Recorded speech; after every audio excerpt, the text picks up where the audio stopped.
Okay, hi everybody. So, if you happen to miss what's going on, I am going to be making a tea cozy, the Honeycomb tea cozy, here on my Black Sheep page, and this has been shared to the Wool and Fiber Arts group because I was asked by Heather from Pearly Shell if I would host a couple of little knit-alongs in the theme of Alice in Fiberland, which is the March monthly theme for the Wool and Fiber Arts group.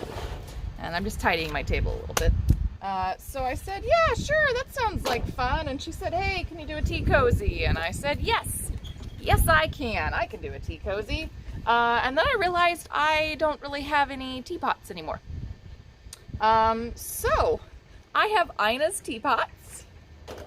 I have a brand new one that I just bought for her, and I am going to make a tea cozy to fit the teapot.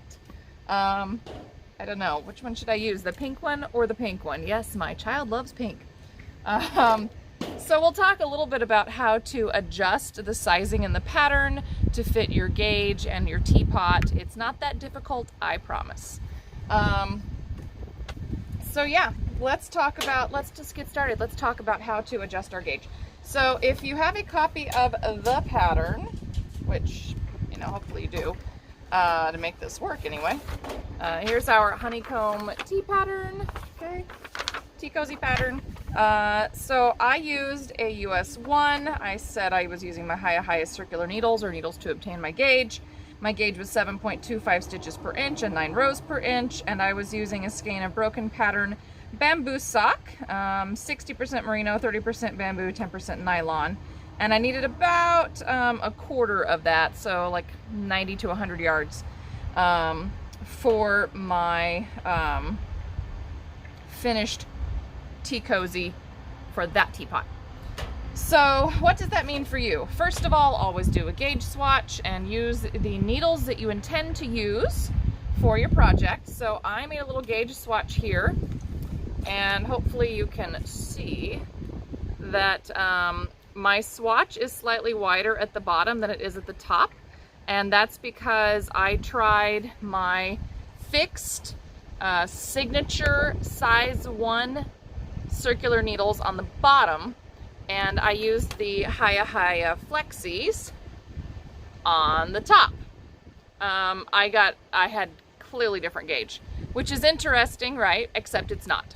So you knit differently depending on the way that you hold your needles. So just because it's a size 1 doesn't always mean that you're going to knit it the same way. That's why it's so important to swatch. So yes, I do like to swatch. My signature on the bottom, I had about six stitches per inch, and my Hayas on the top, I had about 6.5 stitches per inch. Which is clearly not 7.25 stitches per inch. So how do we adjust this? What we need to know is the size, right? The actual size of our tea cozy, which I give you. It's 6.5 inches tall by 11 inches around in a relaxed state. So that means that I had, oh, I have to do math here, just a minute, without my calculator because it's on my phone. I know, it's terrible, isn't it? So let's see, we're gonna do 11 times 7 gives me 77, and then 11 times 0.25, oh, let's see, is almost 3, so we'll call it, because we have to round up a little bit, so we'll call it like 80 stitches. But I ask you to cast on more than that because we're using a cabled stitch, and that does help to draw the fabric in a little bit. And the idea was that it would fit approximately 15 inches around when stretched onto the teapot. So now that we've done math, hi Cheryl, nice to see you. Now that we've done our math, so we've made our gauge swatch, we know how many stitches per inch we're getting, we know how big the tea cozy was. The next piece is we have to measure our teapot. Yeah, I know, so much math, right? So, oh, that wasn't the, there it is. Helps if you know where your tape measure has gone. So let's see. Should I make the tea? Should I make a tea cozy for this pink teapot, or should I make a tea cozy for this pink teapot? Eeny meeny. I think this one more closely matches the original, so we'll try this one. So what I'm going to do is I'm going to measure around my teapot. And this is an important step because we want to make sure that it's going to fit our teapot. And this one says, actually it's pretty close. It's about 14.5 stitches around. So it's actually pretty similar to what my finished product was for the other one. I wonder, now I'm curious. I wonder how fat the other one is. It looks smaller, but maybe I'm wrong. Now I'm just curious. I know, I'm a curious person, right? Let's see.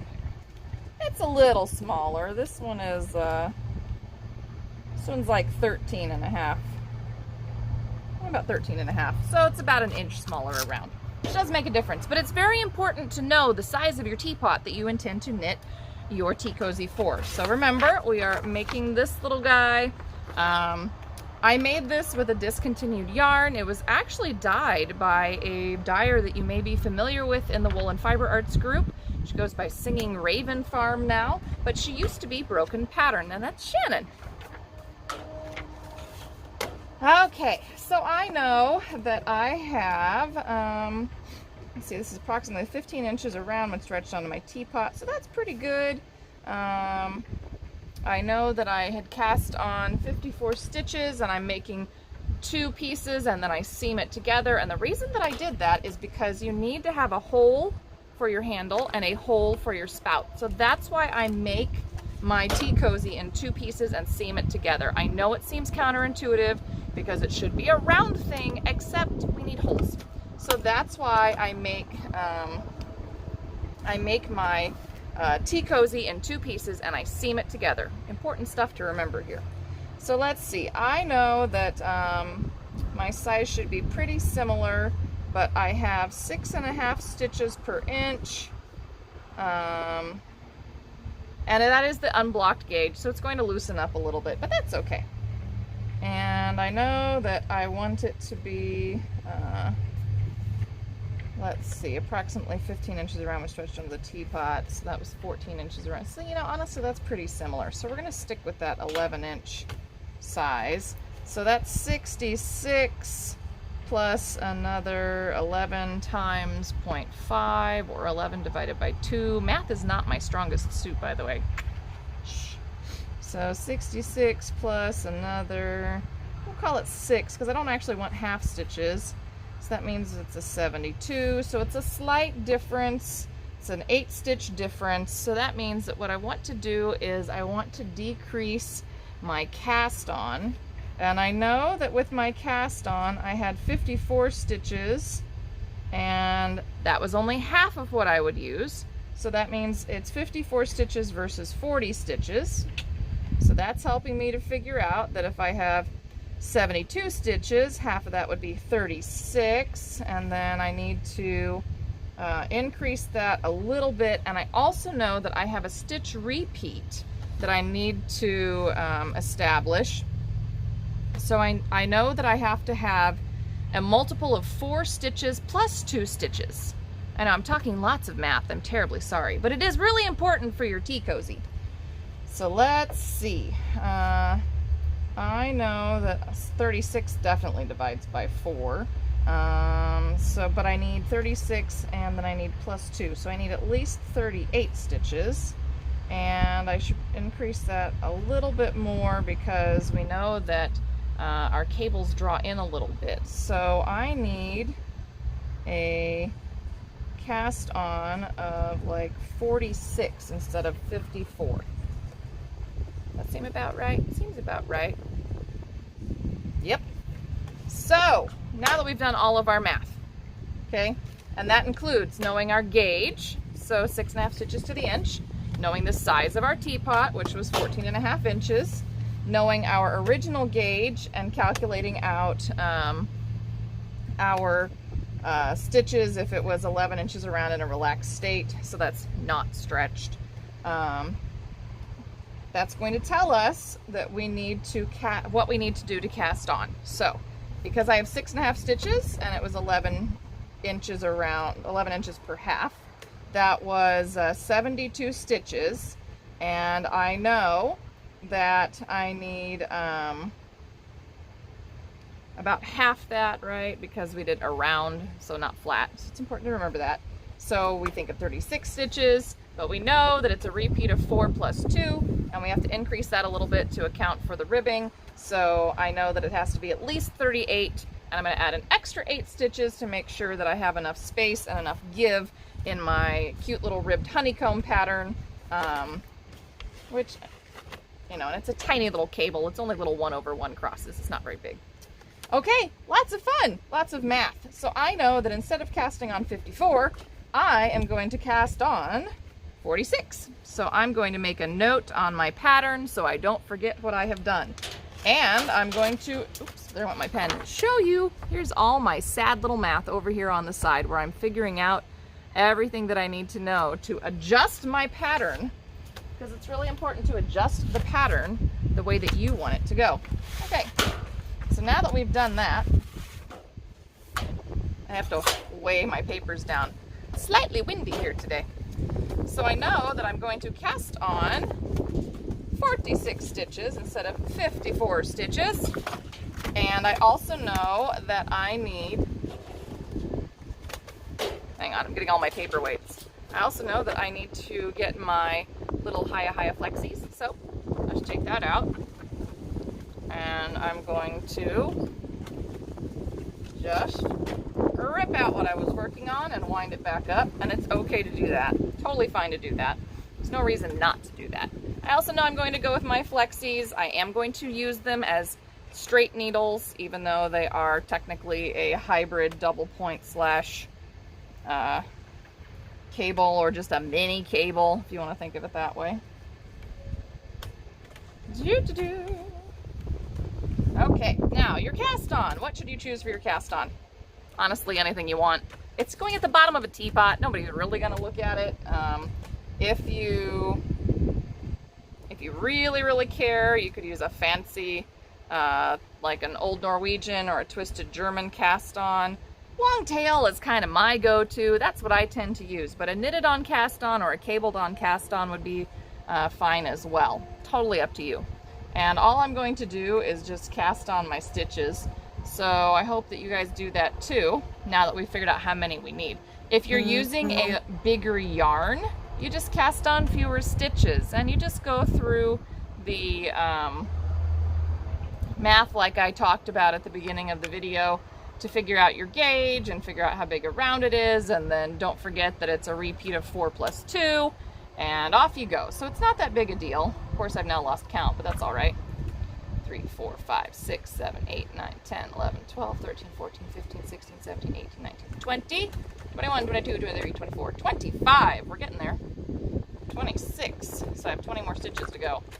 27, 28, 29, 30.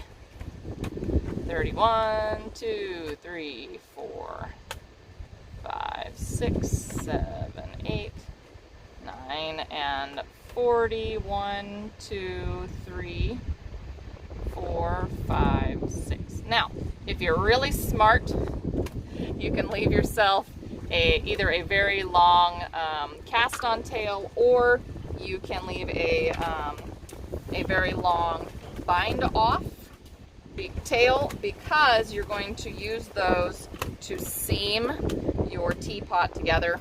It's totally up to you which one you do. I'm going to do the long bind off, long cast off, not a long cast on, mostly because I didn't leave enough tail, and that's fine.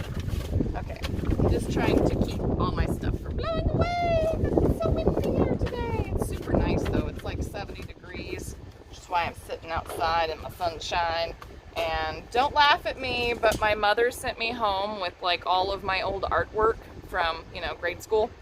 This is a polar bear. Yeah, it's polar bear. So anyway, I'm using these as paperweights outside today. Because what else am I gonna do with all this old art from, you know, my, when did I make this anyway? 1991. Oh gosh, first grade. Ha! From first grade. All my old art from first grade. And look, I even made a polar bear cub to go with it. And I'm going to use it down here. So, all right. I've cast on my 46 stitches instead of my 54 stitches. And now I'm going to get out a second Haya flexi. And I'm going to establish my pattern. So the key to this is when we establish our pattern, we need to remember that we have some stitches that we need to deal with at the beginning and the end. It's just one extra stitch on each side. And yes, Kathy, I am a baby. I am. I have a baby too. Anyway, we're going to follow along with row 1, which says that we're going to slip 1, purl 1, and then we are going to knit 1, 2, and then purl 1 again. And now we're going to repeat that purl 1, knit 2, purl 1 all the way to the end of the row when we should have 1 stitch left, which we will knit. Now, don't tell anybody I said this, but if you get to the end and you didn't count right and you're missing a stitch, just add it. No one will know. It's a tea cozy, for heaven's sake. You're gonna seam that up anyway. Nobody will know, just do it. Okay, let's remember what we're doing here. Purl 1, knit 2, all the way to the end. So you have 2 rows of setup on this little tea cozy. And it's always easier for me to think of it as it's really knit 2, purl 2 ribbing, but I have offset it so that my ribbing is equal and I can line up the purls when I seam this together so that it looks like it's more continuous than what it actually is, since we had to make it in 2 pieces. So that's the idea behind the purl 1, knit 2, purl 1 patterning. But really we're making, you know, knit 2, purl 2 patterning. It's just that we've had to offset it so that we can account for the seaming and make sure that everything matches up and looks pretty. Or at least that's what we hope. Now the other part of that is that once we get into our established pattern, then we're going to see our tiny little cables crisscross back and forth. All right, 1 purl stitch. Now remember, you have 1 stitch left, so you're going to knit that stitch. So there's the beginning, the very beginning of my little tea cozy here. Okay. Sorry, it's getting quite windy again. Now, on the back side, we're going to remember to slip the first stitch. And now we're basically going to work the stitches as they present themselves, which means that I'm going to knit the knits and purl the purls, even though it does say, you know, knit 1, purl 2, knit 1. But just basically follow along and knit the knits and purl the purls until you finish off your row with a final purl 1, because again, remember, we are trying to establish those stitches that we will use to seam the 2 pieces of our teapot cozy when we are all finished. Now, for those of you who think that I'm magic and I am going to get the entire tea cozy knit in one sitting, yeah, no, that's not going to happen. But what I will do is I will set up another short event where I show you how to seam the little pieces together, and we will go over that. I don't know exactly when it will be, but I promise I will give you plenty of time to find out and discover it. It's probably going to be, I don't know, I'm not sure how fast I can be on this. It's probably going to be the week after. No, actually it'll probably be sometime at the end of this week or early next week. But I don't want to commit too early because I do have to get the whole thing knit, and it is on size 1 needles. So remember to purl that last stitch when you get to it on the setup row. All right, so you're gonna repeat those rows for 1 inch. So we're just going to keep doing this. And the reason that we're just putting this little dab of ribbing at the bottom is because if you look at a teapot, it has this little space that kind of hugs in down at the bottom. And when we use ribbing, it's going to help hug it to the bottom of that teapot as well. Now on a real teapot, where you're trying to keep your tea hot, not your child's teapot that you've borrowed for demonstration purposes, that matters a lot more because you want to keep as much warmth in as possible so that your tea stays warmer longer, right? That's the idea behind the tea cozy. All right, so I'm gonna do just a little bit more of this ribbing because I want to show you how to do those little cable crosses before we leave. So I am not going to do my full inch of ribbing right now. I'm just going to put on a couple more rows and then show you how to do our cable crosses so that you can be successful in your teapot journey. And then I will schedule, as soon as I have a better idea of how fast I'm knitting this, I will schedule another little event, and I will try to make it as quick as possible because we do have the blue caterpillar shawl knit along starting next week. So I gotta get this done so we can do the blue caterpillar. Well, plus I'm making this for my kiddo and she is going to be absolutely delighted that mommy made her something to play with. So, and eventually if I find one of my teapots, I have no idea where I put them. In fact, I might have left the one that is in the photo in Oregon. I don't know where I put it. I've been in this house long enough, you'd think that I would know where things are, but no. I moved like 4 years ago, and then I moved when I got married 7.5 years ago. And I still remember where things were in my house in West Lafayette, Indiana, but I can't find anything in my current house. So I'm not sure what that says about my memory. I'm not sure what that says about my memory. Okay. Just remember that you are slipping that first stitch on every row, and you will have an extra stitch that you will need to knit or purl that is not necessarily in pattern at the end of each row, and that's going to continue all the way up both sides or both pieces of your tea cozy, because again we're establishing those stitches so that we have something a little bit easier to seam. At least that was the idea behind it. I don't mind these flexies. I wonder if I shouldn't have done double pointed. I do love my double pointed needles. I have these flexies, I don't mind them. But remember to swatch with the needles you intend to use for your project, whatever they are. All right, I'm going to pop the camera down so that I can show you how to do the cable crosses, because I really want to make sure you know how to do that before we leave today. And then I will release you all to go play with your tea cozy pattern and figure out the gauge that you need. If you're having trouble, you can always send me a message.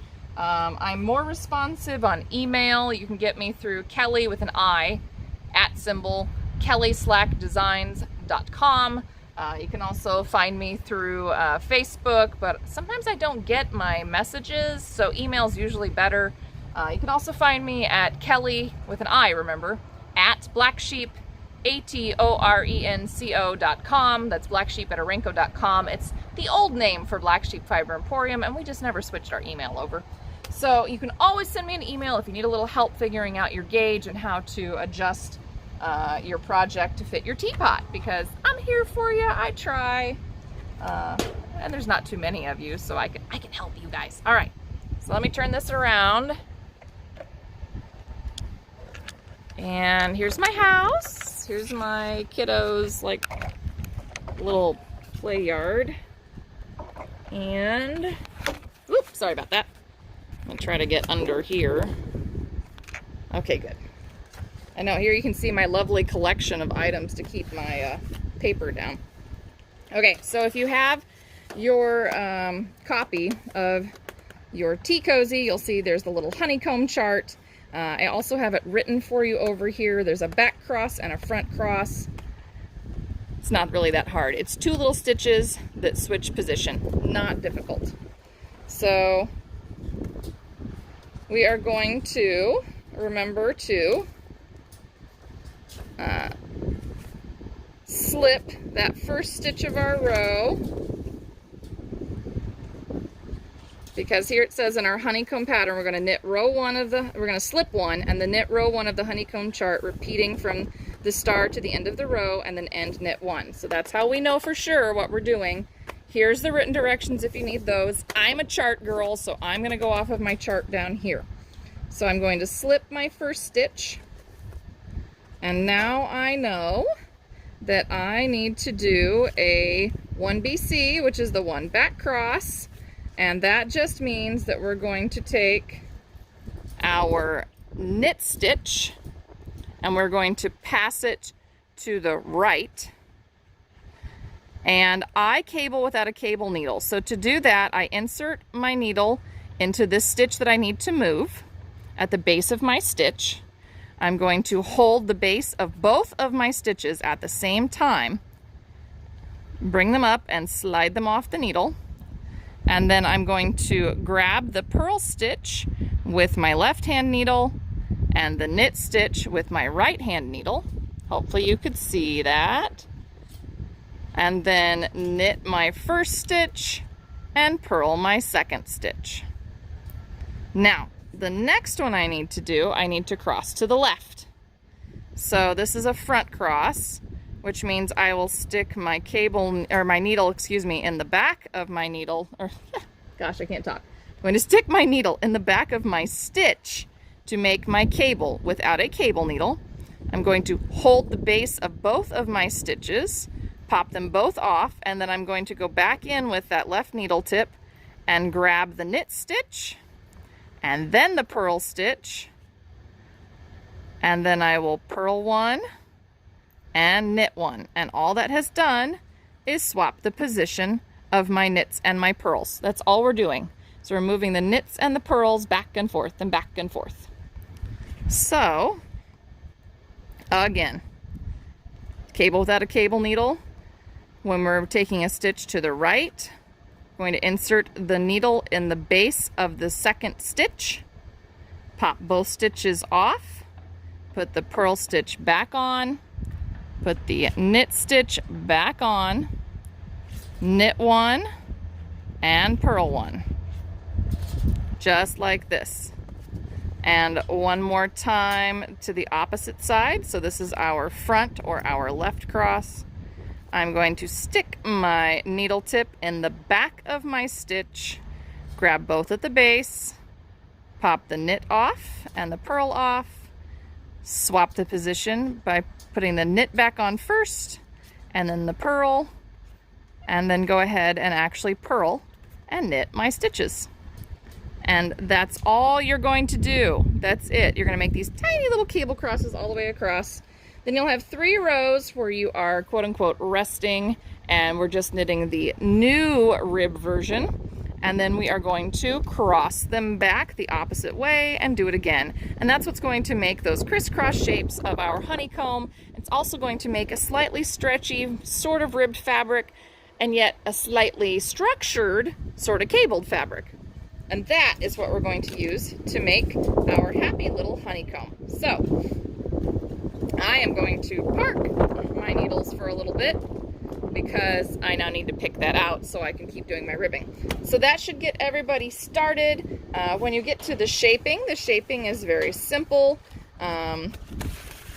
You will knit in your pattern you'll do a slip 1, slip, slip, knit, and the knit in pattern as established until you get to the last 3 stitches where you'll knit 2 together, knit 1.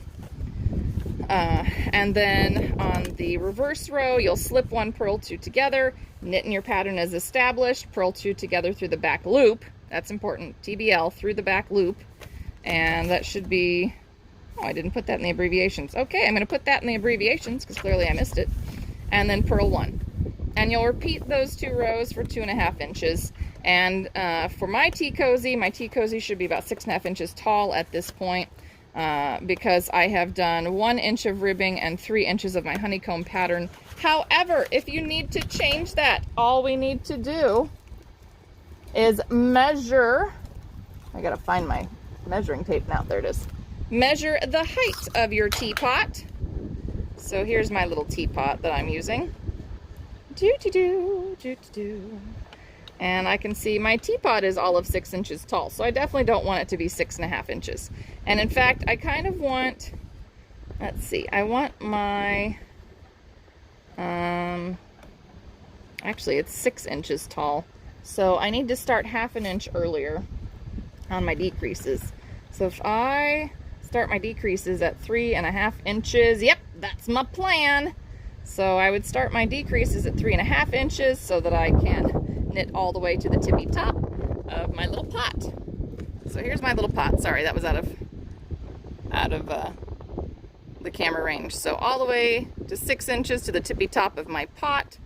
And so I want to start my decreases at maybe at 3 inches. I might start them at 3 inches. So I might do 1 inch of ribbing and then a couple inches in pattern, and then you keep using the pattern while you're doing your decreases. But I might start my decreases at 3 inches. I might pop it on my teapot or hold it up to my teapot and see if that's where I want it. I might go to 3.5 inches and then start my decreases. Yeah, we'll see. All right, I am going to go work on my cute little teapot. Make sure that you have measured your teapot and you know which one you are using for this pattern so that you can do it correctly and it will fit.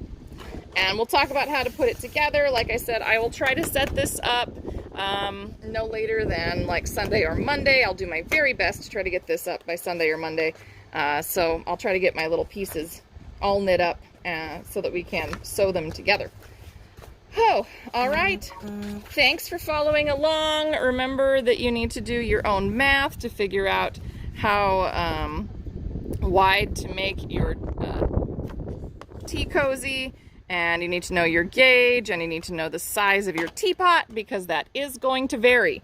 So make sure that you do your math and you do your due diligence before starting. I know, I made you math. All right.